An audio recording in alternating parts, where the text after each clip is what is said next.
I found a book quite a few years ago called Japanese Death Poems, which is a collection of haikus written by Zen masters at the moment of their death. This one that I want to read tonight, it's not so much a haiku as much as it is just kind of an account of his death.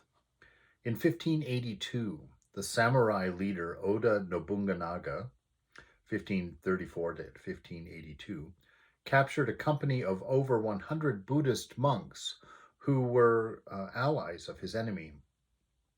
He ordered his men to pile dry branches around these prisoners and to set fire to them all. Among the monks thus burned alive was Kaisen Shoki. According to one of the versions relating to the last moments of this Zen master, one of his students asked him, "We cannot escape the passing away of all things in this world. Where now shall we turn in our search for the everlasting?" Kaisen replied, "Here it is, before your eyes, in this very place." The monk pressed further, "What place is this before my eyes?"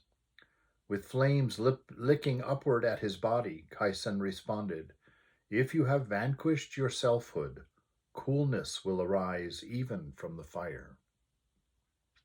So it's quite wonderful in there in this realization as literally they're being burned alive. I mean, you can't get a more intense moment. And for this student to even have the presence of mind, but that's the life of monasticism, that's the life of contemplation. And so even as the flames are licking up his body, he says, we cannot escape the passing of all things, in this world. And that comes from a lifetime of discernment, watching things very closely and seeing that everything in this world is temporary and passing. And you, as the immortal, will never be fulfilled by the things of this world. The infinite cannot be filled with the finite. And so he says, where is our quest for the everlasting to go? And he says, right here, right in this very place. If you can give up your selfhood, if you can give up this idea that you are separate and apart from the whole, if you can, like Jesus on the cross, as he's there dying, his body, the life passing out of it, and what are his thoughts? Father, forgive them, for they know not what they do. That beautiful selflessness, not me, but you, to have that ideal.